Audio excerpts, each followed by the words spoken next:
हम लोग एक बात को जानते हैं कि खुदा ने सब कुछ बनाया और खुदा की सारी सृष्टि में से सबसे अच्छी सृष्टि इंसान थी। आदम इंसान जिसको खुदा ने बड़ी आशाओं से बनाया और अपनी उस क्रिएशन को, जो अपनी उस अच्छी चीज़ को उसने अदन बाग में रखा, ईडन गार्डन में। पर फिर भी हम ये देखें कि वहाँ पर क्या हुआ, क्या कमी थी, क्या कुछ खालीपन था। फिर भी रब को ये सब कुछ थोड़ा सा महसूस हुआ कि आदम जो है वो अकेला, इसलिए उसने उसका साथी बनाया और उसका कंपेनियन बनाकर, साथी बनाकर फिर उसे उसके पास लेकर आ गया, ताकि वो दोनों जो बागे अदन की जो खुशियाँ हैं, जो बहारें हैं, उनको एंजॉय कर सके, उनका मज़ा ले सके, खुश रहे। पर बड़ी अजीब बात है कि बड़ी होशियारी के साथ शैतान आया, बुराई आई। बुराई ने अंधेरे रोशनी में अपना रास्ता बनाया और हम ये देखें कि ये वजह सिर्फ आदम ही था जिसने ये इजाज़त दी कि वो उसके पास आए, और वो मजबूर हो गया गलती करने के लिए आदम। पर यह सिलसिला तब तक ये बुराई का चलता रहा जब तक कि खुदावंद यीशु मसीह इस दुनिया में नहीं आया, और ताकि वो आके इस सारी बातों को ख़त्म करे और इंसान की ज़िंदगी में जो घटी आ गई और जो उसके पास खो गया, उसको फिर वापस देने के लिए खुदावंद यीशु मसीह इस दुनिया में आए। पर ये वो सिलसिला जो शैतान का था वो तब तक चलता रहा जब तक कि खुदावंद यीशु मसीह उस संगति को रेस्टोर ना कर सके, कायम ना कर सके, और उनके वसीले से ये सारा कुछ जो संगति टूट गई थी खुदा के साथ इंसान की, तो उसको प्रभु यीशु मसीह इस दुनिया में बहाल करने के लिए आए। पर हम ये देखें कि है तो दोनों ही आदमी थे, आदम पहला और दूसरा आदम खुदावंद यीशु मसीह। पर उनमें फ़र्क क्या? क्यों गलती की आदम ने और हमारा जो प्रभु है उसकी भी आजमाइश हुई, वो क्यों नहीं कर सका? आज हम कुछ बातों के विषय में कुछ विचार करेंगे। सबसे पहली बात ये है कि जो आदम था उसने ये अलाउ किया, इजाज़त दी शैतान को कि वो आए, और उसके वो झांसे में फंस गया। बिना परमिशन के कोई नहीं आता। ये ठीक है, शुरू में जो गलती की वो तो हवा ने की, पर बड़ी बात यह है गलती किसकी है? आदम की। हवा तो उसका छोटा सा हिस्सा थी, वो उसको मना कर सकता था, उसका ध्यान रख सकता था। पर हम ये देखें कि उसने भी वही काम किया जो उसको नहीं करना चाहिए था, जो हवा ने किया। पर ये सारी जिम्मेदारी आदम पर आती है। पर उसने वो बहकावे में आया। पर खुदावंद यीशु मसीह का देखें कि खुदावंद यीशु मसीह ने ऐसा काम होने नहीं दिया। यीशु मसीह के पास भी शैतान आया उस 40 दिन में।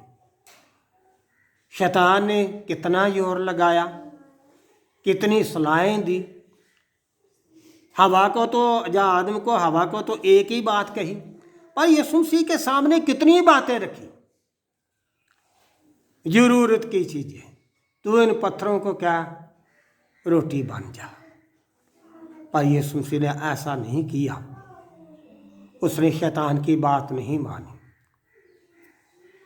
आज भी हम ये देखें कि खुदा का वचन हमें ये बताता है कि खुदा हमें आजमाता नहीं है, जितना कि हम अपने आप को खुद आजमाइश में डालते हैं और इजाज़त देते हैं बुराई को या पाप को, वो हमारे पास आए और हम उसके बहकावे में आए। यीशु मसीह ने ऐसा कुछ नहीं किया। वो दोनों एकदम से शैतान के साथ, बुराई के साथ सहमत हो गए, आदम और हवा। पर यीशु मसीह बिल्कुल सहमत नहीं हुए। आखिरी बात, कितनी बड़ी बात कही कि तू झुक के मुझे सजदा कर दे, मैं दुनिया की सारी बादशाही मैं तुम्हें दे दूंगा। पर यीशु मसीह ने क्या कहा? उसने कहा, शैतान मुझसे दूर हो। वचन में ये लिखा कि तू अपने खुदा को ही सजदा कर, उसकी ही इबादत कर। तो हम ये देखें कि किसी भी तरह हमारे प्रभु ने शैतान को परमिट नहीं किया, उसको अलाउ नहीं किया, उसको इजाज़त नहीं दी। हम खुद ब खुद ऐसा करते हैं। हम अपनी गलतियों के, अपने गुनाह के जिम्मेदार हैं। ये पहली घटी थी आदम की, और उसने अलाउ किया, इजाज़त दी। पर यीशु मसीह ने कोई इजाज़त शैतान को नहीं दी, आजमाइश को नहीं दी, बुराई को इजाज़त नहीं दी कि वो उसके पास आए। बिना एग्रीमेंट के, बिना सहमत होने के कैसे ये सब कुछ हो सकता है? तो ये गलती आदम की थी, इंसान की थी। दूसरी बात जो मैं आपको बताना चाहता हूँ वो ये थी कि आदम ने गुनाह किया और शर्म से उसने अपने आप को खुदा के हजूरी से, हम ये कहें, उसने अपने आप को छिपा लिया।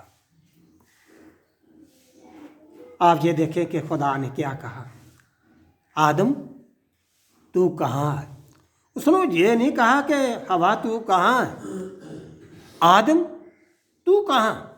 उसकी वजह ये थी कि खुदा ने उसी को पुकारा कि खुदा ने उसको पहले बनाया था, और उसमें से खुदा ने हवा को निकाला एक पसली लेकर। बड़ा हिस्सा तो वो था, जिम्मेदारी भी सब कुछ उसकी थी। तो उसने ये कहा, कहाँ है आदम, तू कहाँ है?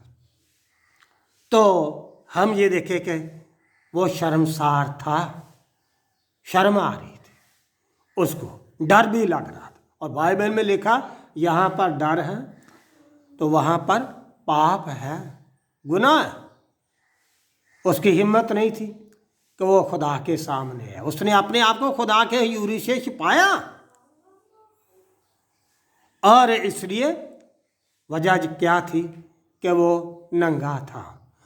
नंगा था, और खुदा तो ये सारा कुछ जानता था कि वो कहाँ है, पर फिर भी उसने पुकारा आदम को। आज ये हम ये देखें कि हम भी कई बार अपनी गलतियों के वसीले से बड़े खुदा के हजूरी में शर्मसार होते हैं। हम रब के घर में आना नहीं चाहते, कई बार झिझक आती है, शर्म आती है, डरते हैं।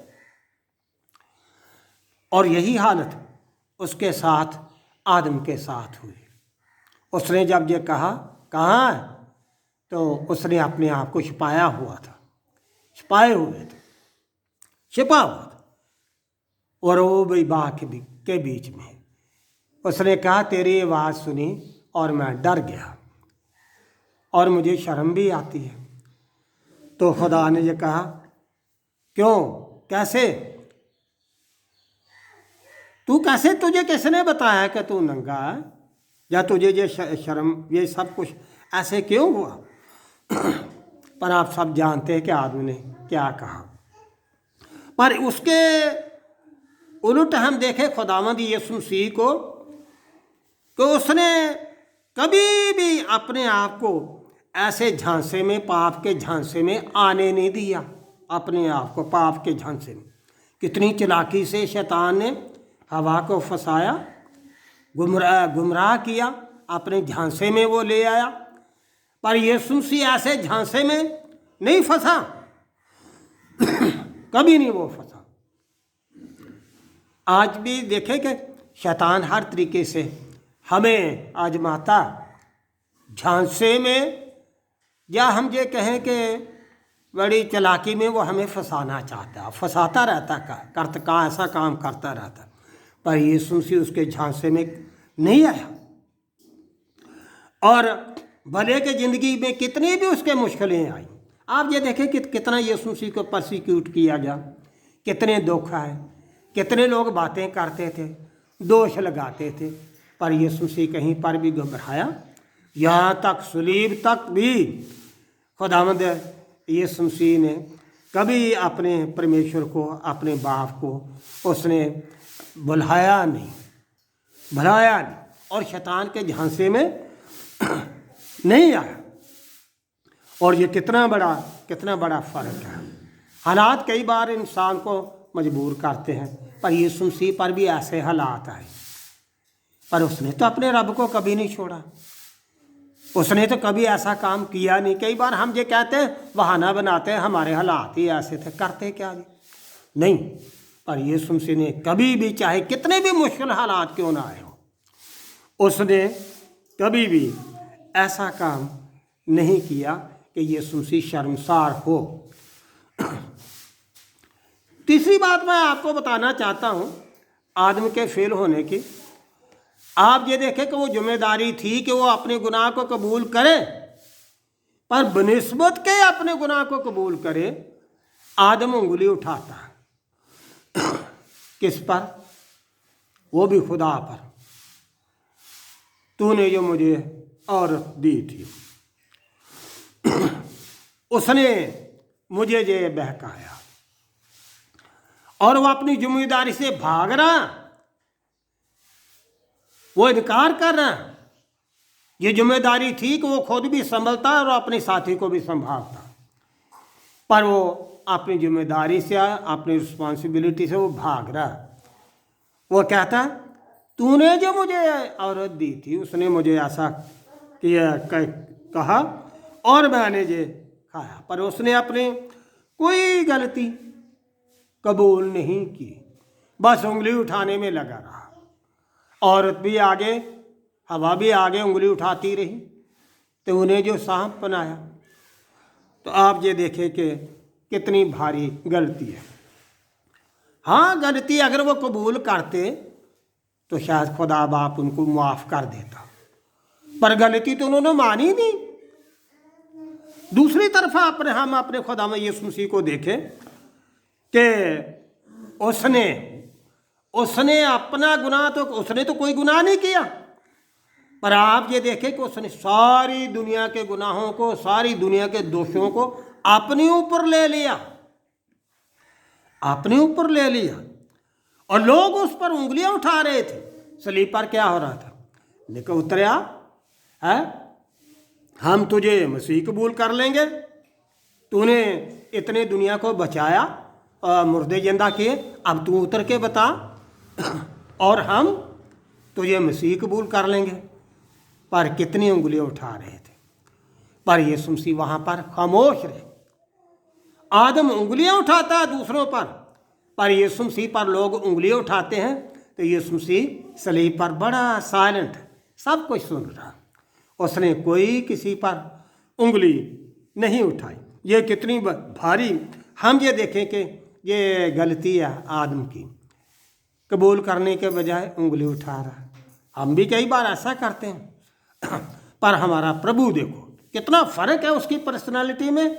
यीशु मसीह की जो यूनिक पर्सनालिटी है और आदम की पर्सनालिटी में, उसकी शख्सियत में कितना फ़र्क है।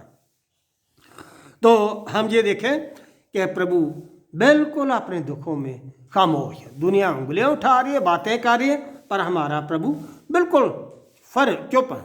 तो ये कितने फ़र्क की बात है। जो आखिरी बात मैं आपको बताना चाहता हूँ वो ये है कि आदम का जो फेल होने से, या हम ये कहें ऐसा होने से क्या हुआ, सारी दुनिया वो शराफत हो गई, इंसान शराफत हो गए, ज़मीन शराफत होगी, हाथों की मेहनत शराफत होगी, सारे तरफ उसकी उस गलती के वसीले से शराप ही शराफ हो गया, शराप ही शराप। तो उसने सारी क्रिएशन को शराप दिलवा दिया खुदा से। आप जानते हैं कि खुदा ने क्या कहा? यही तो कहा, तेरे वसीले से, तेरे इस पाप की वजह से सब चीज़ें शराफत हुई। पर दूसरी तरफ हम ये देखें खुदावंद यीशु मसीह के फर्मा बरदारी से क्या हुआ। उसने उसकी फर्मा बरदारी से ब्लेसिंग ही ब्लेसिंग हुई। आखिर तक यीशु मसीह सलीब की मौत तक वो वफादार रहा अपने बाप का। उसने कहा, बाप अगर ये सब कुछ नहीं हो सकता, तेरी मर्जी पूरी हो, मेरी नहीं, तेरी मर्जी पूरी हो। पर उस सलीब तक उसकी वफादारी ने क्या किया हमारे साथ। फिर हम जो कि मैं और आप, हम जो बागे अदन खो चुके थे, फिर से यीशु मसीह के वसीले से हम उसी बागे अदन में फिर आ गए। पर ये सबको प्रभु के वसीले से हुआ। आप ये देखें, आदम के पाप से सबको कर्स मिला, श्राप मिला, पर यीशु मसीह की वफादारी के वसीले से हम सब लोग ने वही जिंदगी या वही बरकत पाई जो कि शुरू में खुदा ने आदम को दी थी। पर ये सबको यीशु मसीह के वसीले से हुआ।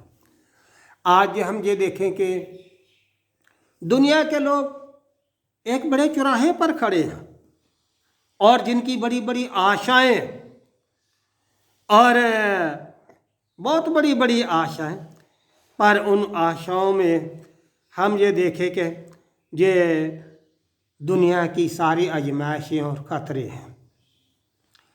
और उस चौराहे पर तो एक रास्ता वो जाता है आदम की तरह, जिसमें के फंदे फंदे हैं, जिसमें झांसा झांसा शैतान का, मतलब गुमराह करने वाली बात। एक रास्ता तो वो है, पर एक रास्ता है हमारे प्रभु का कि वो ये है कि हम फर्माबरदार बने, हम उस पर विश्वास रखें और यीशु मसीह से, प्रभु से ये प्रार्थना करें, प्रभु हमें इतनी ताकत दे कि हम अपने खुदा के या तेरे वफादार रहें, फर्माबरदार रहें। पर बहुत से कितने लोग हैं जो आज भी शैतान की तरफ अपना इशारा करते हैं, हाँ करते हैं, पर मुबारक हैं वो जो सही रास्ते पर चलते हैं, हमारे प्रभु के पीछे चलते हैं और उसी के साथ ही वो हो लेते हैं।